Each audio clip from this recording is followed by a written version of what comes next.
Bonjour et bienvenue à l'acte 2 de la semaine du tribunal de l'actualité. Un rendez-vous du lundi au vendredi pour juger les faits majeurs de l'actualité d'ici et d'ailleurs.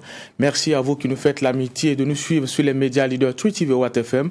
Vous le savez également, nous sommes accessibles en streaming sur Facebook et en replay sur YouTube. Je suis Adam Scalet Ouedraogo, président de ce tribunal.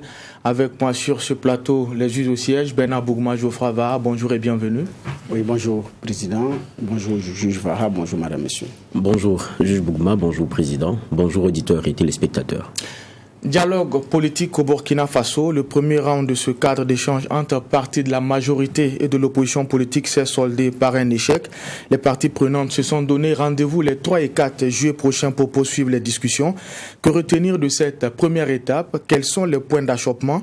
C'est le premier sujet enrôlé pour cette convocation. Nous allons également parler économie et surtout du projet de création de la monnaie commune ECO. L'échéance a été ramenée à 2027. C'est d'ailleurs l'une des décisions du dernier sommet des chefs d'État de la CEDEAO tenu à Accra. Les regards des juges, ça sera juste après cette première virgule, les avant-propos.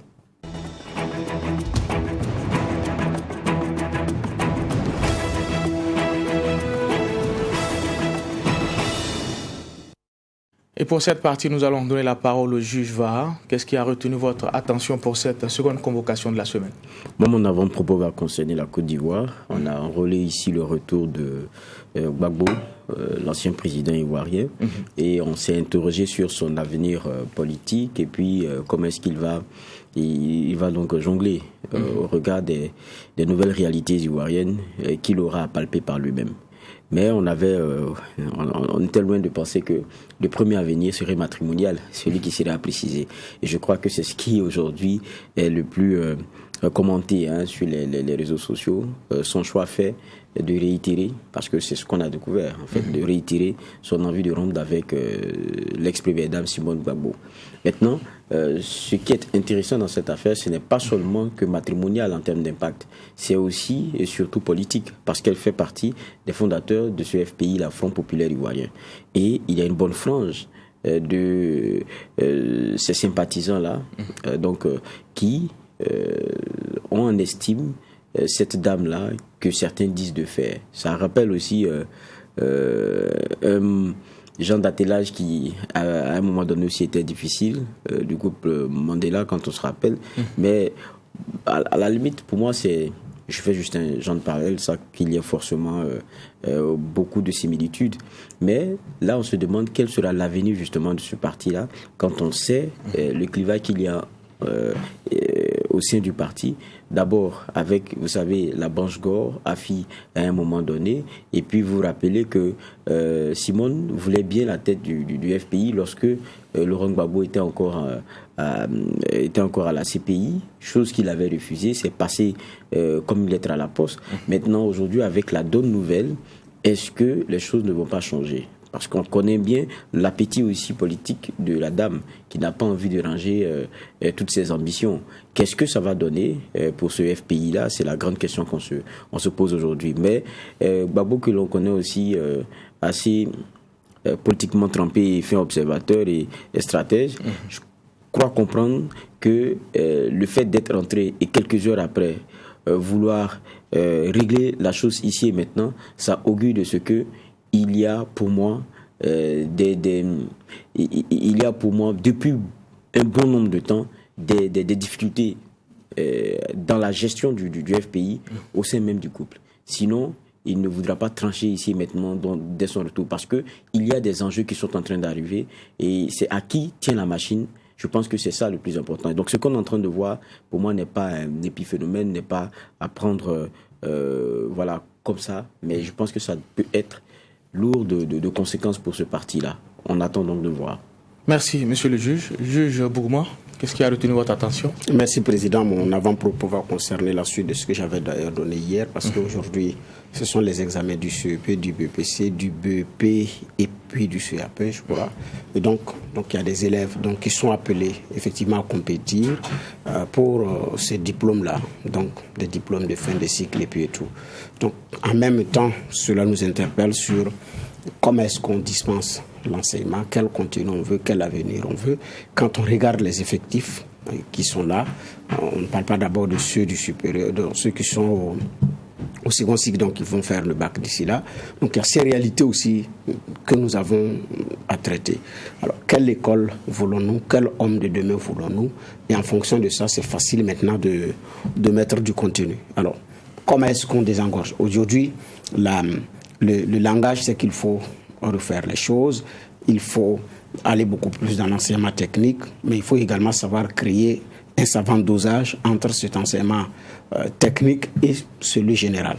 Donc le ministre, lors de son passage, disait qu'ils sont d'ailleurs en train de créer des classes B, c'est-à-dire que dans les écoles d'enseignement général, à côté aussi, vous aurez une classe technique et tout. Donc c'est déjà, je dis bien, un début, mais on a eu une façon de dispenser l'enseignement qui continue depuis des années, sans qu'on ne puisse dire, en fonction du Burkinabé que nous voulons, quelle éducation, comment est-ce qu'on le forge. Et je dis, ça c'est un élément qui est très important. Au moment où s'annoncent les états généraux au niveau de l'enseignement, au moment où l'organisation du baccalauréat et du BPC, donc c'est querellé parce qu'il y en a qui ne partagent pas la façon de vouloir faire les choses maintenant. Au moment où on dit qu'on n'a plus le choix parce que c'est une UEMOA ou quoi qui nous impose une façon de faire, je pense que l'heure aussi est à la réflexion. On ne vit pas en vase clos, c'est de faire en sorte qu'on puisse rendre nos élèves compétitifs à l'international, mais qu'ils puissent également répondre aux besoins sur le plan local en termes de pouvoir se développer. Il y a des écoles aujourd'hui qui essaient des choses qui marchent, qui prennent, mais c'est petit à petit. Mais j'ai dit aussi que parfois, les changements ne viennent pas forcément par le sommet. Ça peut venir également par le bas. Et il y a des écoles qui ont compris, qui n'ont pas changé le contenu. C'est-à-dire pas de changement, mais qui ont changé la façon de donner l'enseignement aux élèves, qui ont changé la façon de dispenser les cours. Et ça, c'est un élément qui est très important. Pendant qu'on y est, il y a une école à Dassasgo qui a interné tous les élèves qui sont en classe de CM2 et qui doivent passer l'examen du CEP. 1 mois d'internement. Les élèves ont été internés. Les parents, ils n'ont pas demandé un copec. L'école n'a pas demandé un copec aux parents. Ils ont dit aux parents, vous apportez ce que vous avez. Mais c'est en nature, pas en espèces. Ils ne veulent pas d'argent. Prennent pas d'argent. Si vous avez un sac de lait, vous envoyez. Vous avez 1 kilo de lait, vous envoyez. Mais pas d'argent. Et c'est libre. Donc les parents au départ étaient réticents, mais après les parents ont compris que c'est une façon de faire. Parce qu'on dit à l'enfant, il y a une grande étape de ta vie que tu es en train de franchir après 6 classes, donc 6 ans. Donc il va falloir que tu te retires pour te concentrer et te préparer.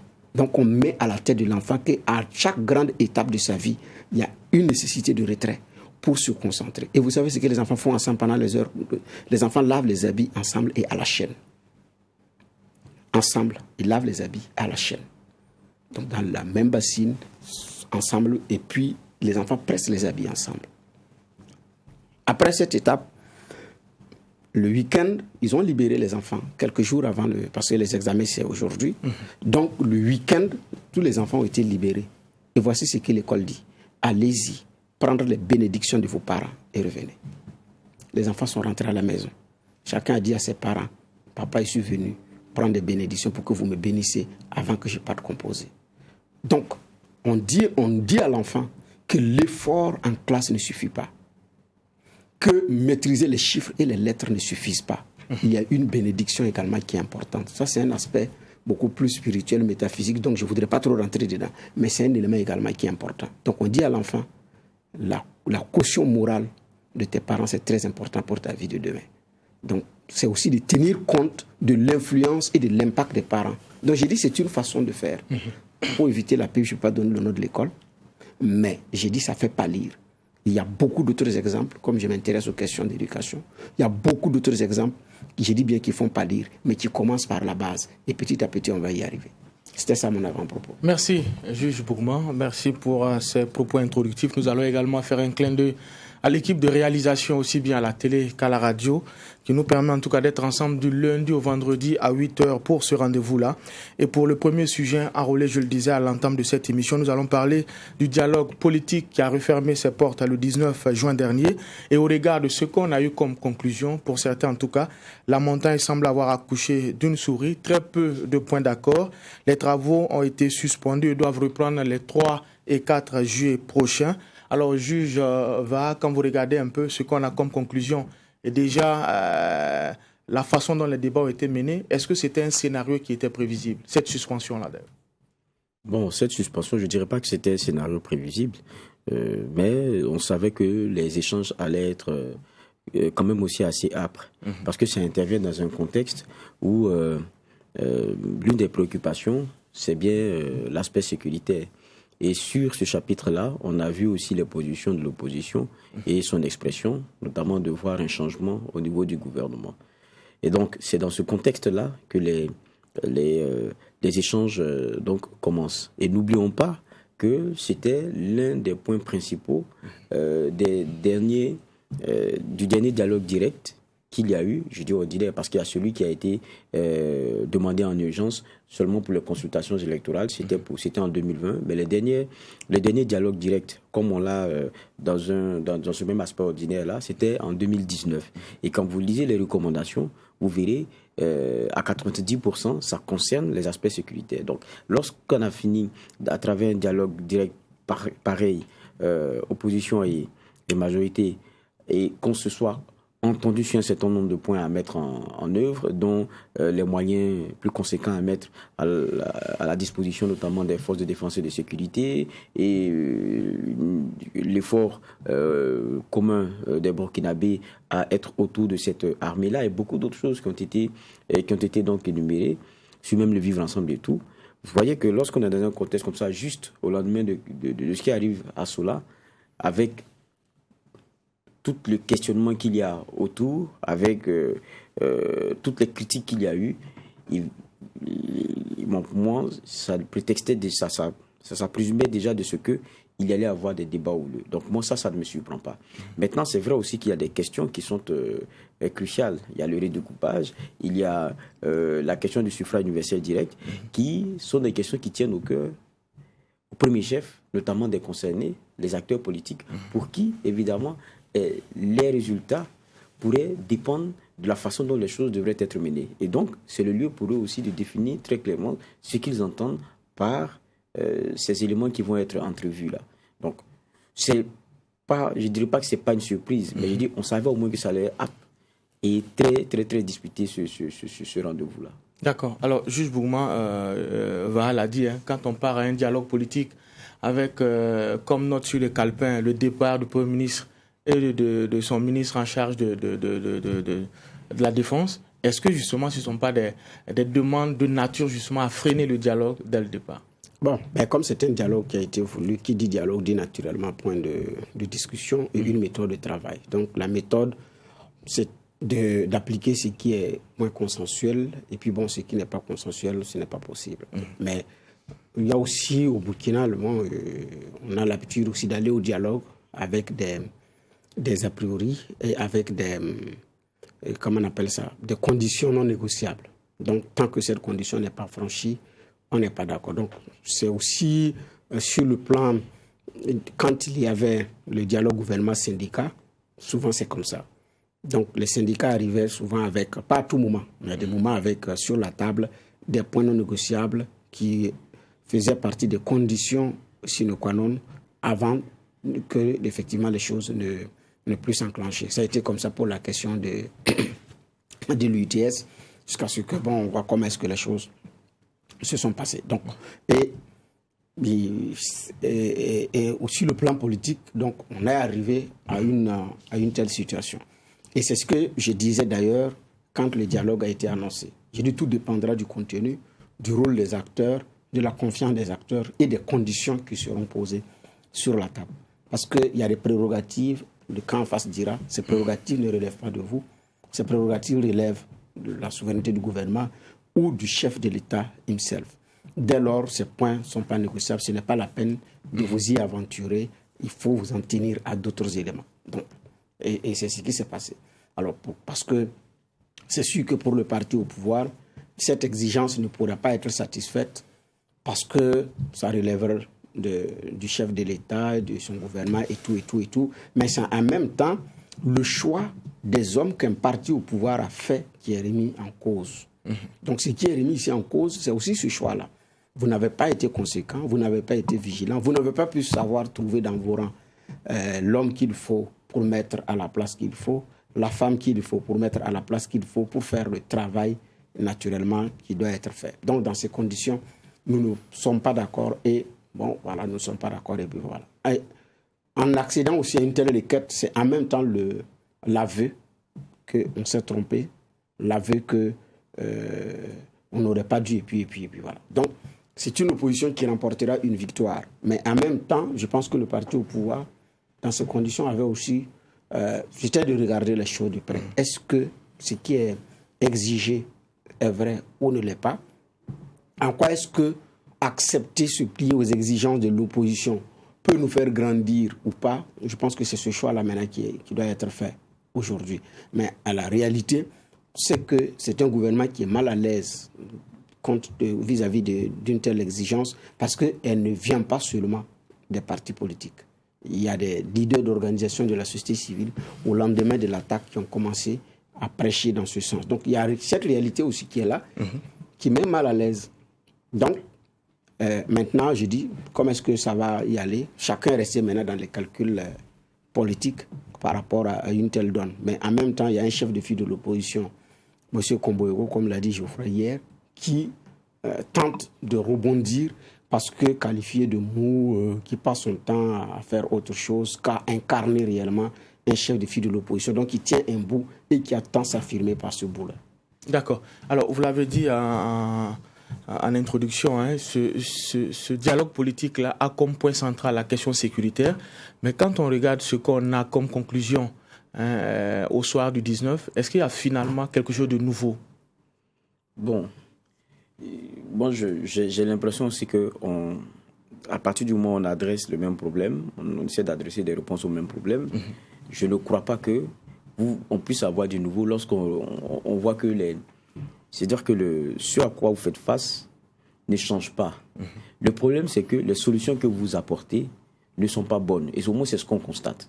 Donc, à un moment donné, pas forcément qu'elles ne soient pas bonnes, mais que même les solutions que vous dites vouloir apporter, vous ne les appliquez pas forcément de la meilleure des façons ou dans un, comment dire cela, dans son entièreté. Je prends un exemple simple.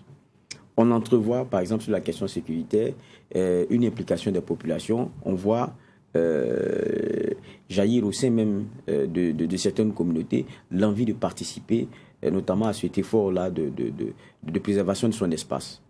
Et donc, naît la question des VDP. Mais quand on commençait la question des VDP, vous avez vu même les débats au niveau de l'Assemblée nationale. Certains ont dit, bon, on n'a jamais tenté. Il y a d'autres pays qui se sont essayés d'une façon ou d'une autre à armer les populations ou à être un peu plus prudents des groupes et tout, et à les organiser. On est un peu débordé. Aujourd'hui, tout le monde convient que ce n'est pas le seul militaire qui peut répondre à tout. Il faudrait qu'il y ait l'implication des populations. Maintenant, jusqu'à quel niveau? Certains disaient qu'il faut qu'on s'arrête à la question du renseignement, parce que c'est ça qui manque. Il y a d'autres qui ont dit non, il faut aller un peu plus loin. Il faudrait que certains soient formés au maniement de l'arme pour qu'ils puissent apporter main forte le moment venu et tout. Donc, il y a eu tout cela. Et il y a eu à la fin ce consensus-là de trouver un peu un genre de juste milieu où il y a des VDP, c'est-à-dire des personnes qui volontaires sont formées pendant un certain temps au maniement de l'arme et qui prêtent main forte aux forces de l'ordre, étant entendu que l'aspect renseignement devrait être le réflexe de tout le monde. Mais même ça, on l'a appliqué comment? Je ne veux pas revenir sur le dénouement dans lequel sont les VDP. Il a fallu qu'on fasse quelques reportages pour qu'ils voient leurs conditions changer quelque peu. Ça veut dire que même ce que vous décidez d'appliquer, vous ne l'appliquez pas bien. Comment est-ce que vous pouvez savoir si ça marche ou pas? Le minimum pour être sûr que quelque chose ait marché ou bien que ce ne soit pas une solution, c'est de l'avoir expérimenté dans son entièreté, avec tout ce que cela demande comme, je ne sais pas, comme intrant, comme engagement. Tant que vous ne l'avez pas fait, vous l'aurez mal fait, donc on ne saura pas si c'est ça qui ne marche pas, ou bien c'est votre manque de, votre manque d'engagement en la matière. Je prends la question des VDP comme un seul exemple. Aujourd'hui, regardez, on est en train d'initier, je prends Bernard Bougma à témoin, on est en train d'initier un autre reportage dans une autre région sur la question des VDP, avec un autre aspect, un autre angle que nous avions voulu. Mais bon, ce n'est pas possible. Pourquoi ? Parce qu'on ne veut plus nous permettre d'aller voir leur réalité. C'est parce qu'on a vu cette réalité-là qu'on l'a montré que leur réalité s'est un peu améliorée. La dernière fois, ça c'est une parenthèse que je permets, on a parlé de la question de la presse et de sa façon d'aborder un certain nombre d'éléments. On nous dit, bon, écoutez, vous n'allez pas à l'information, vous ne faites pas ceci, mais voilà la réalité. C'est ça aussi notre contribution. Mais quand on vous empêche même de pouvoir le faire, ça devient très compliqué. Ça devient très, très compliqué. Vous voulez qu'on ne dise pas ce qui se passe. Vous ne voulez pas parce qu'ils vous remontent, les informations concernant leur réalité. Il n'y a pas de réaction dans le temps. Il n'y a pas de réaction qui soit à la hauteur des attentes. Ou quelquefois, il n'y a même pas de réaction.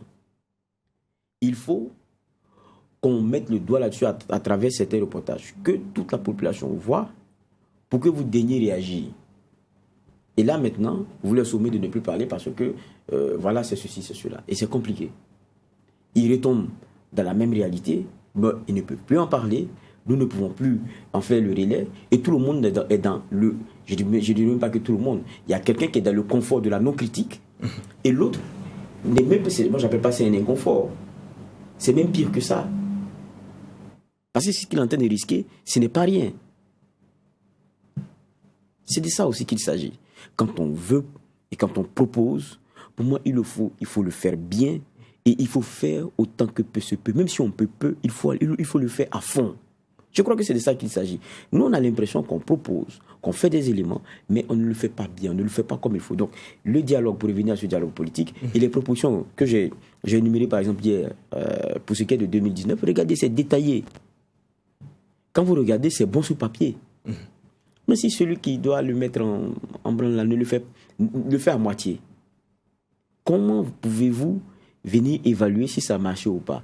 C'est comme quelqu'un qui souffre d'un mal, vous finissez de le diagnostiquer, vous lui donnez un remède, il avale le comprimé là comme il veut.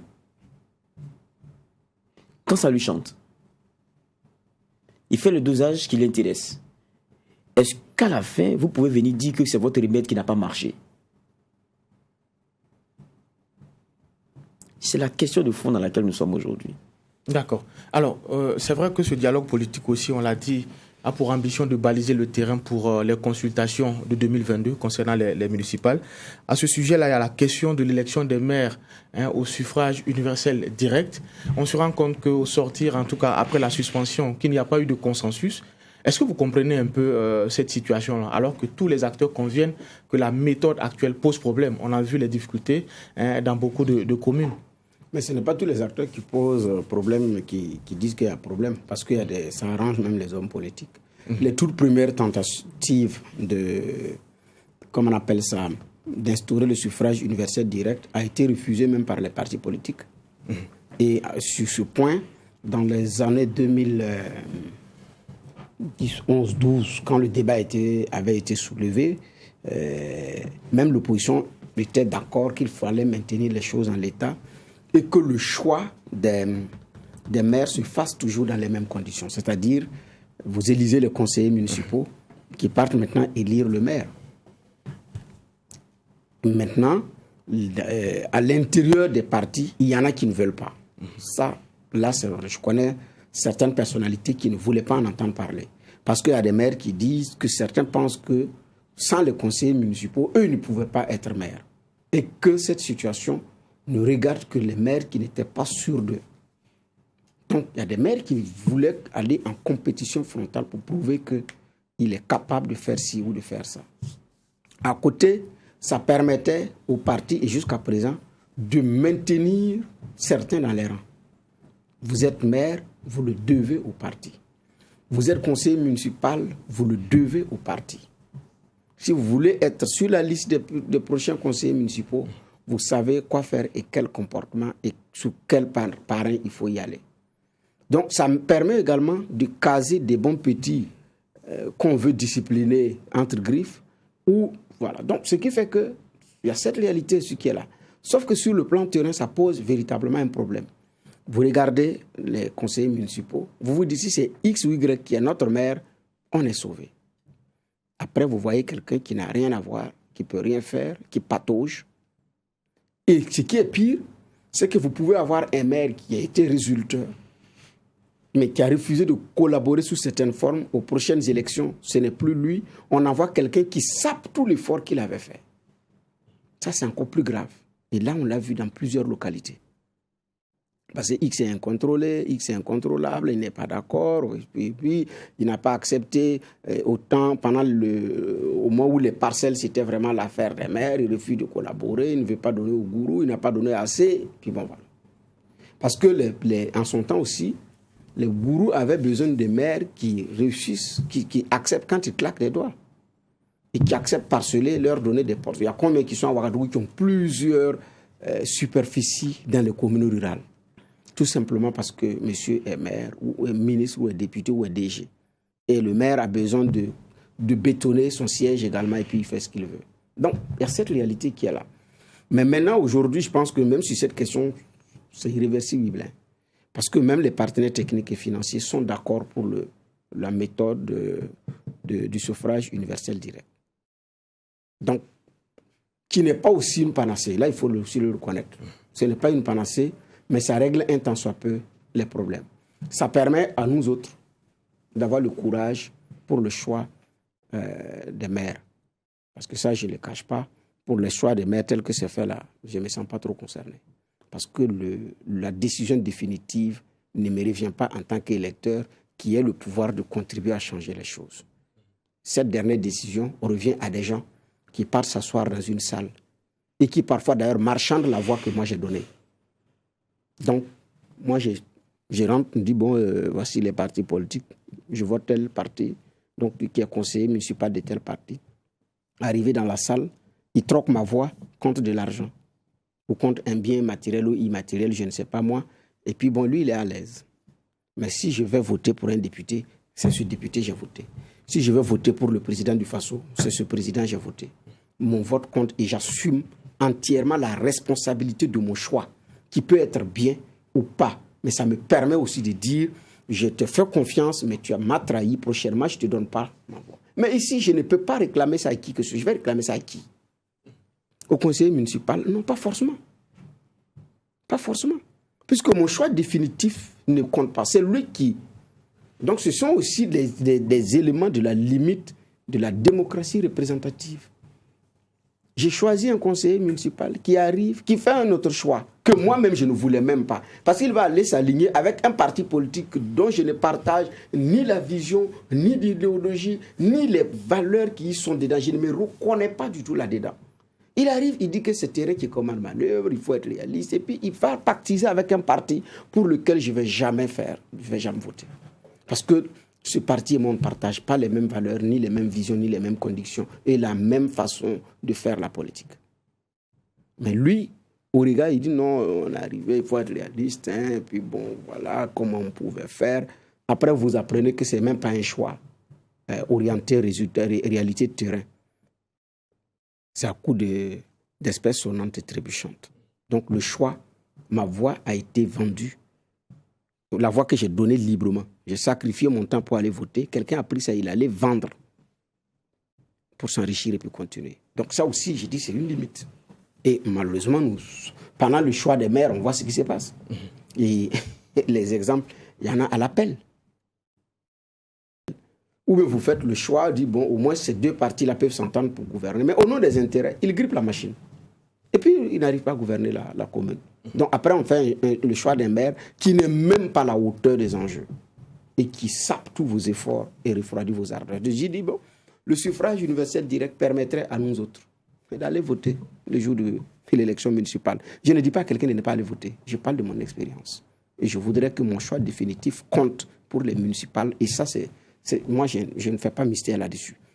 Maintenant, parce que L'avantage, c'est de savoir que c'est Geoffroy qui est en tête de liste, Adams qui est son vice, et ceci ou cela, et à qui je peux demander directement des comptes. Et qui vient avec, comme candidat, un programme de développement de mon arrondissement, ou de ma commune rurale, ou de ma commune urbaine. Il vient, je regarde son programme. Qu'est-ce qu'il va faire sur le plan des infrastructures, sur le plan social, culturel? J'ai tout. Et ça me permettrait de l'évaluer, lui et son équipe, à l'an 1, à l'an 2, à l'an 3, à l'an 4. Ou de regarder, dire, lui là, il ne peut même pas régler mon problème, je ne vais pas voter. Mais ici, vous votez un parti politique. Donc, qui après choisit un maire pour vous. Demandez à tous les candidats conseillers municipaux, même quand vous sentez que c'est lui qui va être le maire, parce qu'il est arrivé que c'est ainsi, il vous dit qu'il n'a pas de programme. Il est un homme de mission. Ce que le parti dit de faire, c'est ce qu'il va faire. Donc, monsieur est élu sur la base d'aucun programme de la commune ou de l'arrondissement, parce que les arrondissements d'ailleurs ne sont pas encore autonomes. Il arrive, on dit, bon, on va faire ci. Donc, il prend 1 an pour élaborer son plan de développement. C'est vrai qu'il y a un plan de développement communal qui est là, mais il fixe ses priorités, il prend 2 ans pour commencer à chercher. Et c'est 4-5 ans vers la fin que vous commencez à voir les retombées de son magistère. Autant de temps perdu pour rien. Donc, il y a ce que ça permet d'avoir un programme en bonne et due forme et d'évaluer qui de droit au fur et à mesure qu'on avance. Donc, moi, je pense que c'est une solution parmi tant d'autres qui a ses failles, mais qui permet de confirmer un certain nombre de choix. Donc, maintenant, je comprends que les uns et les autres ne s'entendent pas là-dessus. Comme je l'ai dit, les intérêts sont divergents. Et ça arrange les grands partis, que ce soit toujours les conseillers municipaux qui élisent les maires, puisque ça permet au président du parti de calmer les ardeurs, opposition comme majorité de certains cadres. D'accord. Alors tout à l'heure, vous avez mis le doigt sur la question sécuritaire. Alors sur ce chapitre-là, on a vu également la question de la création des forces spéciales qui est revenue à l'ordre du jour de ce dialogue politique-là. Et pour la classe politique, pour l'opposition, il faudra peut-être revoir certains des articles concernant cette force spéciale pour ne pas créer un monstre incontrôlable. Oui. Je pense qu'ils se sont fait le coup aussi de beaucoup de craintes et de prudence que les uns et les autres ont eu à partager en lisant quelques articles, notamment concernant ces forces spéciales-là, avec la question d'une non-responsabilité apparente relativement à un certain nombre d'actes qui pourraient être commis et tout. Et donc, il y avait des craintes qui avaient été posées. Je crois aussi que c'est une opposition qui est dans son rôle, que de dire, OK, on est dans une réalité où peut-être on convient avec vous qu'on a ce besoin-là, mais est-ce qu'il ne faut pas être un peu prudent? Parce que le plus important n'est pas de créer un monstre, non. Il faut créer une solution qui soit contrôlable et contrôlée.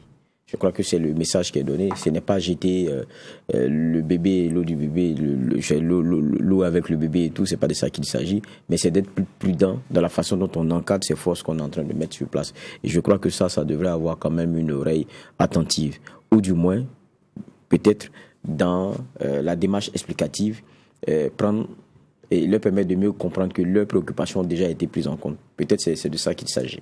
D'accord. Alors, on l'a dit, c'est un premier round. Les deux parties ont convenu de se donner rendez-vous les 3 et 4 juillet prochains pour poursuivre les discussions. Peut-être dernière question, juge Bougma, comment vous entrevoyez la suite de ce dialogue politique? Tout dépendra de comment est-ce que les choses vont se passer. Si, à l'arrivée, on a un nouveau gouvernement qui peut être issu soit de la volonté du chef de l'État ou de la proposition aussi de l'opposition qui a apporté fruit autrement, ou bien que l'opposition également est allée se revoir et a pris acte et voudrait avancer sur les autres points et puis laisse tomber ce bout. Tout dépend aussi de la sincérité des acteurs et de ce qu'ils ont comme enjeu.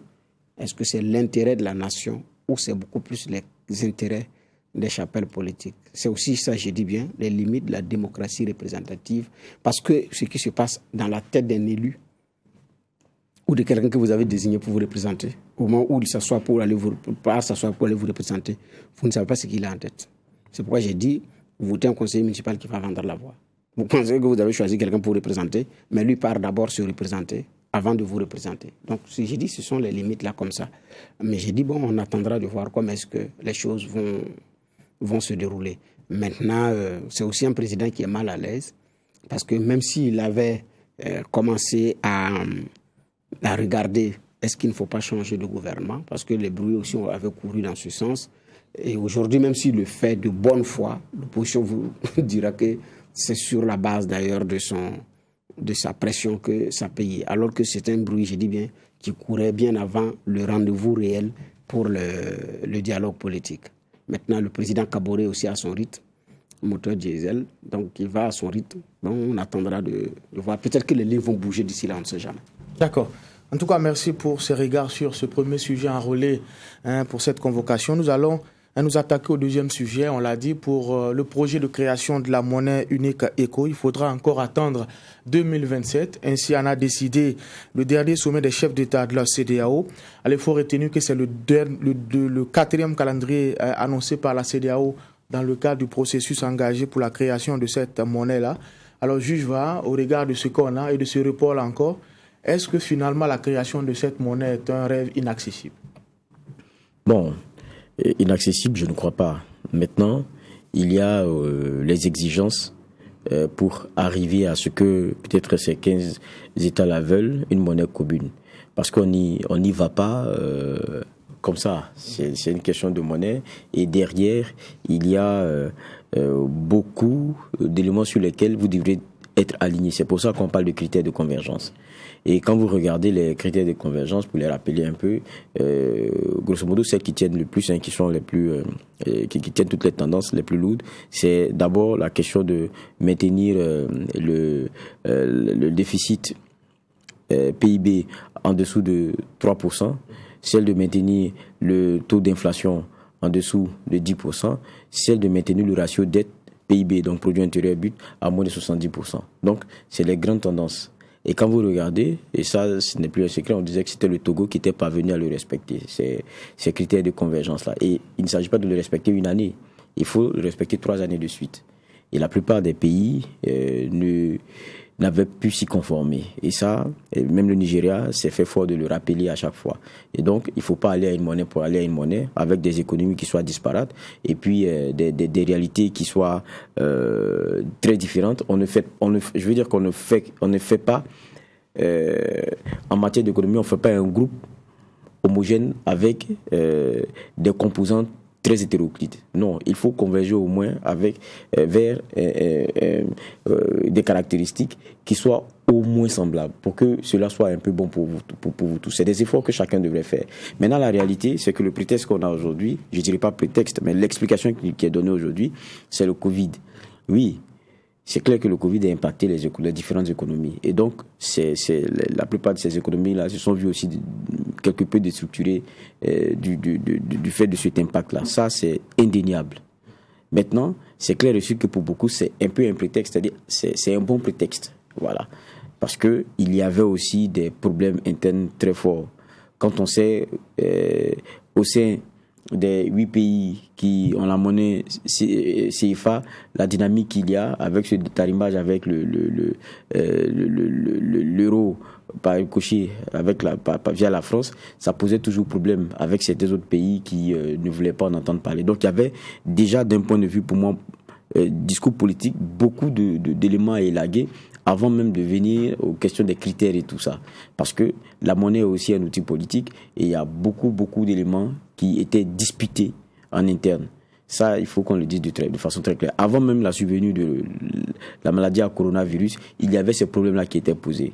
Et je crois que ce n'est pas une surprise qu'il y ait ce report. Ça n'est que logique. Ils se sont donné maintenant 5 ans, 2022, à partir de 2022, 5 ans pour revoir donc la question de ces critères-là sur lesquels ils doivent travailler parlant de chacun des pays.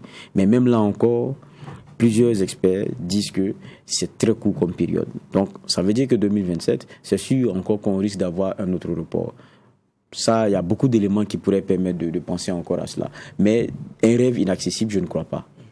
Alors, Juge Bourma, on l'a dit, la raison officielle qui a été avancée pour ce 4e report-là, c'est le Covid-19, justement, qui n'a pas permis à tous les États d'être dans ce processus que Geoffroy expliquait tout à l'heure là.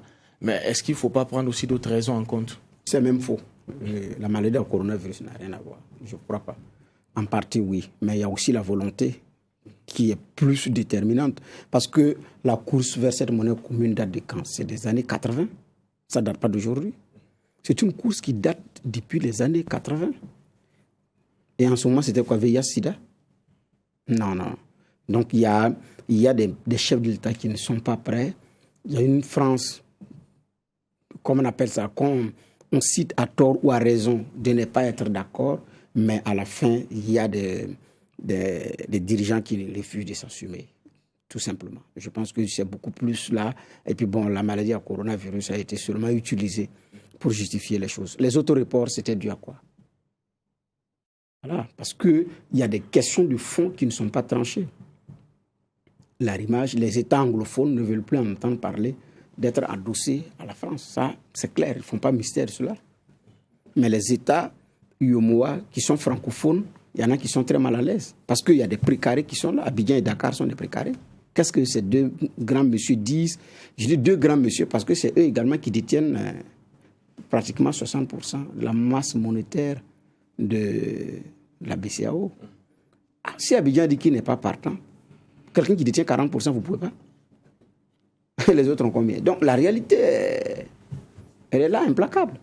Donc, alors qu'on a vu l'annonce de Macron à Alassane Ouattara, qui avait mis mal à l'aise même les autres chefs de l'État. Macron, autour d'une visite à Abidjan, qui annonce une date pour commencer. Et les autres étaient courroucés. Le Ghana s'était fâché, la Guinée s'était fâchée. Et ils ont dit, nous ne comprenons pas. Donc il y a ces réalités-là qui sont là. La maladie à coronavirus, c'est vraiment le prétexte trouvé pour ne pas avancer. Mais c'est un report encore, je dis bien, pour ne pas avancer. Parce que sur les questions de fond, tant que les chefs d'État n'auront pas la même façon de voir les choses, ce n'est pas évident. Parce que même l'implication du géant nigérien, pour certains, pose problème. Compte tenu du fait de sa taille et de sa force de frappe, il y a des États ou des experts qui plaident pour que le Nigeria soit détaché et commercer maintenant avec les autres États. Ça aussi, c'est une inquiétude qui n'est pas encore levée. Donc, il y a des éléments de fond, des débats de fond qui ne sont pas encore réglés. Et puis, bon, la maladie à coronavirus est venue et puis, bon, on est passé à autre chose. Mais sur les questions, par exemple, des frontières, on dit quoi? Donc, le Niger a ouvert, mais bref, ça, c'est une parenthèse que je fais. Mais en même temps, est-ce que nos États même veulent bouger par rapport à cela? Donc, parce que tous ceux qui disent faites attention par rapport au franc CFA, il est stable, il est ceci, bon voilà. Donc il y a autant d'arguments, je dis bien, qui sont sur la table, qui n'avancent pas. Là, on a trouvé un virus et on a pris cela justifier le fait qu'on ne veut pas bouger. Mais ce report-là, je ne sais pas dans le délai donné, qu'est-ce qu'ils pourront faire s'ils n'ont pas la volonté. S'il n'y a pas de volonté, il y aura toujours de la justification. Mais s'il y a une volonté, les moyens, on va les trouver. Mais le reste dépend de comment est-ce que réellement on veut aller. Si on veut aller, je pense qu'on peut trouver le moyen d'y aller. Mais il y a d'abord la question de la volonté politique et de la vision commune par rapport à cette monnaie qui n'est pas encore tranchée jusqu'à présent. Sur le chemin qui mène vers la création de cette monnaie, Bernard l'a dit, il faut mettre dans la balance la question du leadership et aussi la question de la volonté politique. Alors quand on pense certains chefs d'État, pour la plupart en 2027 ne seront pas aux affaires, est-ce qu'on ne va pas se retrouver à faire un éternel recommencement? C'est vrai qu'on nous dit que l'État est une continuité, mais ça dépend aussi de la volonté politique de celui qui est à la tête de l'État et qui déroule sa politique. Est-ce qu'il n'y a pas des inquiétudes à se faire à ce niveau, juge Va? Oui, c'est vrai qu'il y a le précaré français qui continue. Je pense que c'est ce dont Bernard parlait en évoquant la question sénégalaise et ivoirienne. D'abord même celle ivoirienne parce que c'est quand même la Côte d'Ivoire 40% de la masse monétaire de ceux qui utilisent donc ce franc CFA là en commun dans notre espace. Le Sénégal, je pense, vient après il y a le Burkina. Donc quand vous regardez, c'est quand même deux gros morceaux qui semblent être dans une dynamique d'un écho qui garde ce cordon-là avec l'euro, qui dérange fortement aussi les autres pays de la CEDEAO qui, eux, ont leur propre monnaie et qui ne se voient pas ramenés dans un sujet qui pourrait être passéiste aujourd'hui. Mais je crois aussi qu'il faut qu'on s'accorde sur quelque chose. Arriver à une monnaie commune pour notre espace. Si aujourd'hui on est arrivé à une autre étape du débat, c'est parce que tout le monde est conscient que c'est inéluctable. C'est seulement comme ça que nos économies pourront évoluer. La plupart des pays qui ont travaillé à avoir leur monnaie ont connu, c'est vrai, dans leur parcours, des montagnes russes en termes d'évolution, mais petit à petit, ont permis à ce que ces monnaies-là puissent servir leurs économies. C'est ça la réalité. Donc nous tous, nous comprenons que en maintenant notre CFA dans sa version actuelle, on ne joue qu'un jeu qui ne soit profitable qu'à d'autres personnes que nous. Suivez mon regard. Et aujourd'hui, regardez même le débat des peuples. Regardez les combats qui sont menés.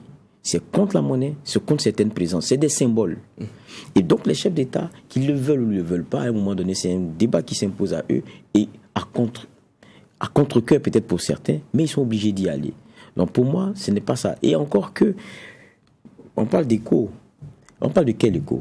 Parce que j'ai l'impression que quand Bernard parlait tout à l'heure, c'est l'écho version CFA et tout. Ça, c'est là où je finis.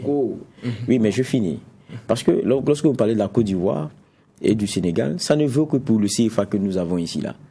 C'est là ils font 40% de la masse monétaire. Mais dites-moi, quand on parle de la CEDEAO, c'est 15 États. Les 15 là, le Nigeria à lui seul fait 70% du PIB de la CEDEAO. Qu'est-ce que la Côte d'Ivoire dira à côté du Nigeria? Pour qui ça pèse? Le premier report, c'était le ministre de l'économie, le chef de l'économie nigériane qui a dit 2020 ça ne peut pas tenir. Mais ça n'a même pas tenu. Il fait 70% du PIB. Vous voulez dire quoi d'autre? Donc c'est ça. C'est-à-dire quand il parle là, ça résonne au regard de ce qu'il représente économiquement. Et quand on parle aussi de notre CEDEAO, c'est nos 8 pays là qui partagent le CFA. Il y a quand même 7 autres États qui ont chacun des devises. Maintenant, quand on regarde aussi le caractère un peu... Aucune convertibilité n'est possible entre ces devises-là. C'est bien pour ça qu'on est en train d'aller aussi à ce truc commun-là. Parce que la monnaie, c'est ce qui nous permet de commercer, c'est ce qui nous permet d'échanger, c'est ce qui facilite évidemment notre vie de tous les jours en termes d'échange, en termes de production et tout. Mais si on veut qu'il y ait cet échange-là, sud-sud-là, je ne dirais pas au détriment du nord-sud, mais en renforçant cela doit passer au moins par le fait qu'on ait un système de monnaie qui soit commun. Ça, c'est un minimum. Je pense que la plupart des États l'ont compris. Pourquoi est-ce que le Nigeria se le permet? Parce qu'ils savent quel marché nous pouvons constituer. Pourquoi est-ce que nous, aujourd'hui, nous accédons à cela? C'est parce qu'on sait aussi que percer le marché nigérien, c'est bon pour nous. Ce qui rend fort l'Union européenne qu'on a vu tous aujourd'hui là, c'est cette réalité d'être allé de façon commune. Pourquoi est-ce que certains travaillent à y rentrer, d'autres travaillent à y sortir, ça dépend. Mais c'est parce que on est plus fort lorsqu'on est ensemble. Donc je pense que la plupart des États l'ont compris aujourd'hui. Maintenant, il y a la question des précarés, il y a la question des petits jeux qui sont en train d'être menés. Mais regardez, le débat mené locaux a mené quoi? Ça a amené la France à réviser la question des réserves qui devait être une obligation de constitution. Ça a amené la France à réviser son statut même en termes de positionnement et de siège décisionnel au niveau de notre CFA. Mais c'est parce qu'ils sont bousculés qu'ils se sont obligés à cela. Et ils tentent donc de retarder une échéance qui pour moi est inéluctable. Ça va se faire. Maintenant, peut-être que nos vieux chefs d'État qui sont très englués avec certains intérêts-là ont du mal à s'en défaire parce qu'ils sont très empêtrés, mais ça va se faire. Et peut-être même c'est ça qui va les dégager d'ailleurs. Ça, c'est une réalité. Donc pour moi, c'est quelque chose d'inéluctable. Ayons conscience d'un fait, c'est que ce n'est pas seulement une volonté politique. Il y a un travail que chacun de nos États-là, qui sont très disparates, doit faire. Même regardez ce qui reste sur nos routes en matière de commerce. Parce que même la monnaie, c'est quoi? C'est ce qui nous permet d'échanger. Mais l'échange là, c'est le transport des marchandises. Commercer entre nous là, comment est-ce que c'est difficile sur nos voies avec les tractations qu'il y a? Ça, c'est autant d'éléments sur lesquels on doit travailler. Même quand vous prenez la question des critères de convergence, j'ai dit qu'il y a beaucoup de niveaux. Même la question de la réponse sécuritaire, elle est incluse. Donc, sachant que même si on s'est compris, il y a même du travail que chacun de nos États devrait continuer de faire. on ne peut pas venir à une monnaie commune avec un taux d'inflation qui soit monstre. On ne peut pas venir à une comment on appelle ça, à une monnaie commune si on ne maîtrise pas sa dette. C'est des choses qui ne peuvent pas être possibles. Parce qu'on prend une gangrène avec nous, c'est sûr que ça va nous créer des problèmes. C'est de ça qu'il s'agit. Donc, à la fois, il y a la réalité politique, mais à la fois, il y a les exigences économiques qui sont celles des critères. Et ça, il faut l'accepter. Maintenant, j'ai dit tout à l'heure que la maladie à coronavirus est un bon prétexte. Oui, c'est clair que ça a impacté. La plupart de nos économies là ont descendu d'au moins 2 points en termes de taux de croissance. Mais ça encore, c'est ce qu'on nous dit. La réalité, on sait comment ça déstructurer ce que nous avons. Mais ça, j'ai dit, mais c'est vrai, mais ce n'est pas ça seul qui peut expliquer. C'est juste un bon prétexte. Tout le monde savait. Pour moi, ce n'est pas un report parce qu'il y a la maladie seulement coronavirus. Il y a un report parce qu'on n'est même pas prêt. D'accord. Alors, je retiens quelque chose dans votre argumentaire. Le processus vers la création de cette monnaie commune-là est irréversible. Alors, juge Bougma, est-ce que vous croyez à l'échéance de 2027 ? Bon, j'attends de voir. Je ne peux pas être pour un processus qui a démarré depuis les années 80 et qui piétine, mais qui va finalement arriver. Je ne peux pas être, je dis bien, très optimiste ni pessimiste. Mais tout dépendra de nos dirigeants, de leur volonté et tout. Donc, ce qui fait que 2027, dire que ça va être la bonne, c'est très difficile compte tenu des réalités. Et puis aujourd'hui, il y a en plus des questions liées aux problèmes économiques, la question sécuritaire également, la stabilité de la sous-région, qui fait partie aussi des éléments à prendre en compte par rapport à 2027. Donc il y a des réalités de l'instabilité politique dans plusieurs États qui ne sont pas aussi faciles. Donc il y a ce qui fait que je reste prudent par rapport à la date de 2027.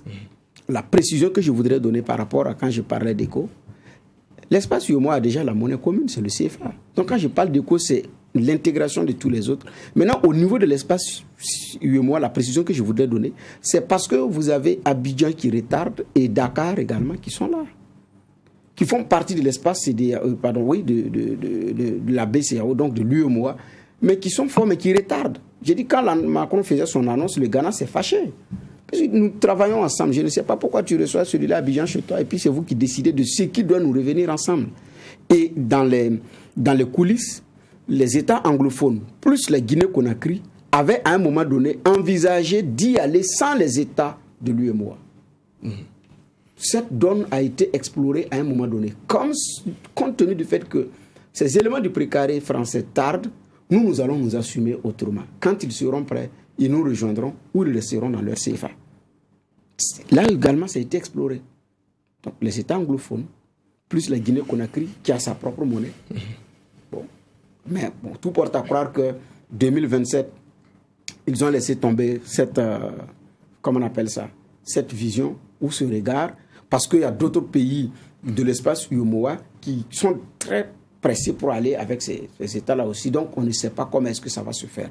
Maintenant, je me dis, 2027, si ça ne marche pas, il y a un risque que ces États-là se pourvoient autrement.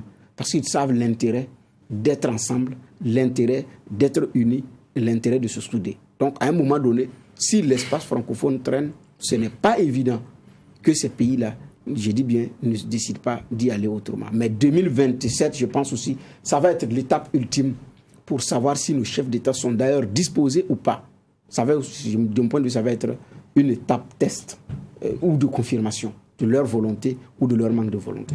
Merci, messieurs les juges. Alors, les enjeux de la suite du dialogue politique au Burkina Faso et le nouveau calendrier de la feuille de route de la mise en œuvre de la monnaie commune ECO au niveau de la CEDEAO. Voici les deux sujets qui ont retenu l'attention des juges pour cette convocation.